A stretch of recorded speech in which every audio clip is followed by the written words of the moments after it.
معراج کی چند جھلکیاں دے دوں کہ رسول اکرم صلی اللہ علیہ وسلم جو مسجد حرام سے مسجد اقصی رات کے ہی حصے میں تشریف لے گئے تھے، یہ واقعہ قرآن سے ثابت ہے۔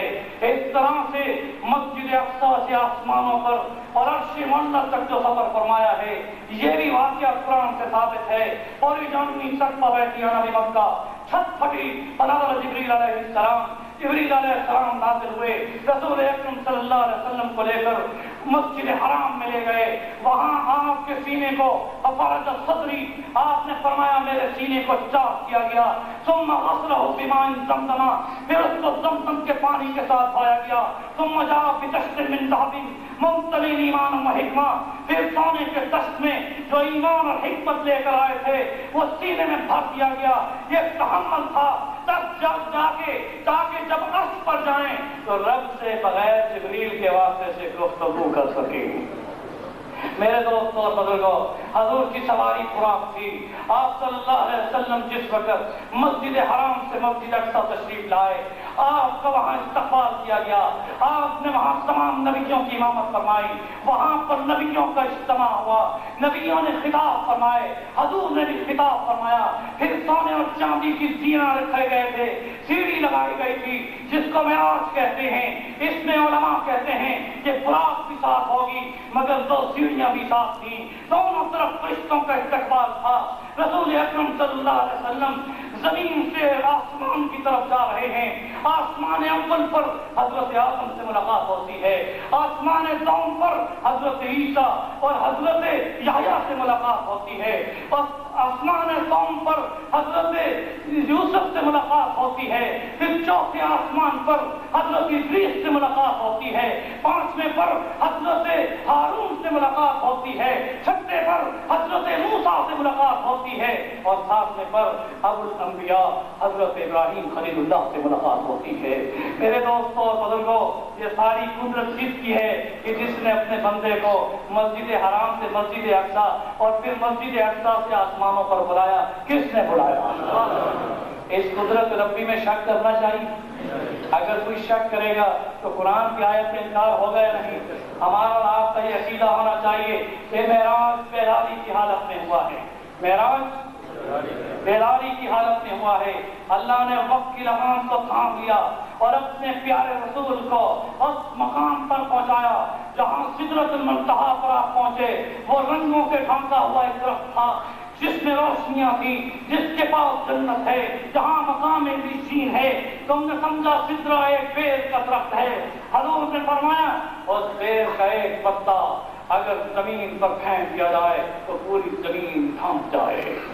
میرے دوستوں اور بزرگوں، کیسے بتاؤں، اللہ کے نبی نے وہاں نشانیاں دیکھی، اس کے بعد آپ کے لیے رفت سواری لائی گئی جہاں جبریل آگے نہیں جا سکتے تھے، اس سواری پر آپ بیٹھے، وہ سبز رنگ کی سواری تھی، وہ سواری کئی ہزار حجابات کے پردوں کو کراس کرتی ہوئی عرش تک پہنچ رہی ہے، اور وہ تحمل جو آپ کے سینے میں ایمان و حکمت کا بھر دیا گیا تھا، آپ اس تحمل کے ساتھ کان قاب قوسین او ادنیٰ جب ان قربت کے فاصلوں میں پہنچتے ہیں جہاں ایک عبد ہے اور معبود ہے، جہاں ایک ساجد ہے اور مسجود ہے، جہاں ایک محب اور محبوب ہے۔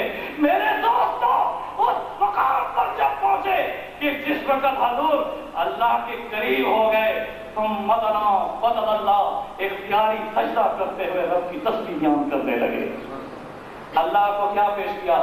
کہا تحیات للہ، میری زبانی عبادت کا تحفہ تیرے لیے، والصلوات، میری بدنی عبادت تیرے لیے، والطیبات، میری مالی عبادت تیرے لیے۔ اللہ نے جواب میں فرمایا السلام علیکہ ایھا النبی ورحمۃ اللہ وبرکاتہ، سلام ہو تجھ پر تیری تحیہ کے بدلے میں، التحیات کے بدلے میں السلام علیکہ، تیرے اوپر سلام ہو، ایھا النبی ہے نبی، تیرے اوپر سلام ہو، ورحمۃ اللہ، تیری نماز اور تیری بدنی عبادت پر تیرے اوپر رحمت ہو، والطیبات، اور تیری مالی عبادت پر تیرے لیے برکتیں ہوں۔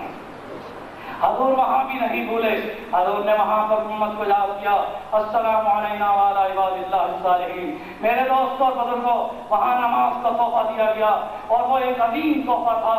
میں مختصر کرتا ہوں، آپ کا وقت زیادہ لے لیا، مگر معراج کی مناسبت سے یہ بتا دینا چاہتا ہوں کہ حضور اکرم صلی اللہ علیہ وسلم جس وقت وہاں پہنچے تھے، آپ یہ تحفہ لے کر جب آئے، حضرت موسیٰ علیہ السلام سے جب ملاقات ہوئی تو 50 نمازوں کا یہ تحفہ تھا۔ انہوں نے عرض کی، یا رسول اللہ اس میں تخفیف کرائیے کیونکہ آپ کی امت کے لیے 50 نمازیں بہت زیادہ ہیں۔ حضور پھر جاتے رہے، آتے رہے، موسیٰ علیہ السلام بھیجتے رہے، آپ جاتے رہے، حتیٰ کہ 5 تک کی جب بات آئی تو اللہ نے فرمایا، اے نبی 50 کا حکم کیا تھا، 5 کو اب فرض کر دیا ہے، 50 کا ثواب دے دیا ہے۔ میرے دوستوں اور بزرگوں، یہ ایک عظیم نعمت ہمارے پاس ہے۔ حضور معراج پر تشریف لے گئے، امت کے لیے کیا تحفہ لائے؟ نماز کا تحفہ لائے۔ تم نے جہاد کا تو وعدہ کر لیا، آؤ پھر ہاتھ اٹھا کے وعدہ کرو کہ 5 وقت کی نماز بھی پڑھیں گے انشاءاللہ، اور کوشش کریں جماعت کے ساتھ پڑھیں۔ اگر قضا نہ ہونے پائے میرے دوستوں، وقت ادا میں نماز پڑھو اور آج کر لو، انشاءاللہ مرتے دم تک نماز کے ساتھ رہیں گے انشاءاللہ۔ میرے دوستوں اور بزرگوں، دوسرا تحفہ حضور اکرم صلی اللہ علیہ وسلم کو یہ دیا گیا، ان اللہ لا یغفر ان یشرک بہ ویغفر ما دون ذلک لمن یشاء۔ اللہ نے فرمایا، اے نبی تیرے سجدوں کو میں سمجھ چکا ہوں، کبھی تو فرش پہ سجدہ کرتا ہے، امت کی مغفرت کی دعا کرتا ہے، عرش پہ آ گیا تو نے سجدہ کیا، امت کی مغفرت کا سوال کرتا ہے، میں تیرے وعدے کو پورا کرتا ہوں، تیرے سوال کو پورا کرتا ہوں، تیری اس التجا کو قبول کرتا ہوں، یہ تحفہ لے کر جاؤ، اپنی امت سے کہہ دو وہ میرے ساتھ شرک نہ کریں، میں بخش دوں گا۔ اب یہ وعدہ کرو کہ سجدہ صرف اور صرف کس کا کریں گے؟ مدد کس سے مانگیں گے؟ ذرا ہاتھ اٹھا کے کہو، مدد کس سے مانگیں گے؟ ایاک نعبد و ایاک نستعین، ہم تیری عبادت کرتے ہیں اور تجھی سے مشکل کشا کون ہے؟ اللہ، اللہ، حاجت روا کون ہے؟ موت و حیات کا مالک کون ہے؟ رازق کون ہے؟ مالک کون ہے؟ میدان جہاد میں جو ضرورت پتہ دینے والا کون ہے؟ غریبوں کا مددگار کون ہے؟ مومنہ شہید ہے تو اپنے دل میں پیدا کرو، وَإِذَسْتَعِنْتَ بِاللَّهِ، جب بھی مدد مانگو اس سے مدد مانگو، اس رب کا یہ وعدہ ہے کہ جیسے بدر والوں کی مدد کی تھی تمہاری بھی مدد کروں گا انشاءاللہ۔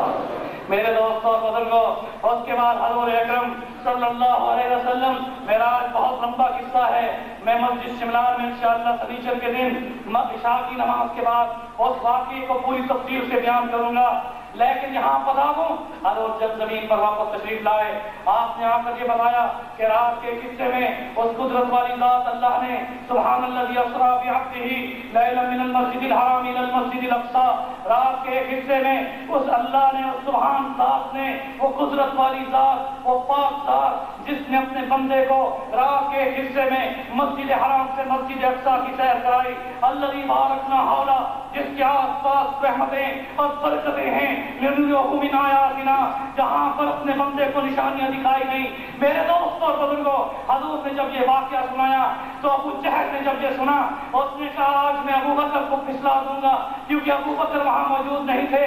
دوڑے دوڑے ابو بکر کے دروازے پر گیا، دستک دی، وہاں سے جب ابو بکر باہر نکلے، اس نے پوچھا عمر بن ہشام سے، اس کا نام عمر بن ہشام تھا، ابو جہل کیسے آئے ہو؟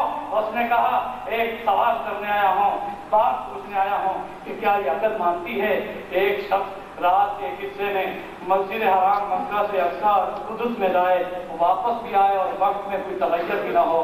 حضرت ابو بکر نے جواب میں فرمایا یہ خبر کس کی طرف تیری منسوب ہے؟ کہا تیرے نبی نے یہ فرمایا۔ تو حضرت ابو بکر نے جواب میں فرمایا اگر یہ خبر تیری زبان سے ہے اور ہے منسوب میرے نبی کے بارے میں تو میرا ایمان ہے کہ جو آپ نے فرمایا ہے وہ سچ فرمایا ہے۔ میرے دوستوں، اگر جبریل آسمان سے زمین پہ آ سکتا ہے تو ہمارے رسول زمین سے آسمان پر بھی جا سکتے ہیں۔ بڑی باتیں ہیں، حضور کی عصمت کی بڑی باتیں ہیں۔ میرے دوستوں، اس کے بعد حضور پر کفار نے سوالات کیے، کیا بتائیں کہ مسجد اقصیٰ کی کتنی کھڑکیاں تھیں، کتنے چھتیر تھے، کتنے دروازے تھے۔ حضور اکرم صلی اللہ علیہ وسلم نے آنکھیں جو نیچے کی، اللہ نے جبریل کو بھیج دیا، فرمایا کہ اے نبی آنکھ اٹھا کے تو دیکھو، جو رب آپ کو مسجد حرام سے مسجد اقصیٰ لے جا سکتا ہے وہ مسجد اقصیٰ کو بھی آپ کے سامنے لا سکتا ہے۔ میرے دوستو، مسجد اقصیٰ آپ کے سامنے لائی گئی، اس کے بعد وہ سوال کرتے جاتے تھے، حضور اس کا جواب دیتے جاتے تھے۔ ہمارا یہ ایمان اور عقیدہ ہے کہ اللہ کی یہ ساری طاقت ہے، اللہ بڑی قدرت والا ہے، طاقت والا ہے۔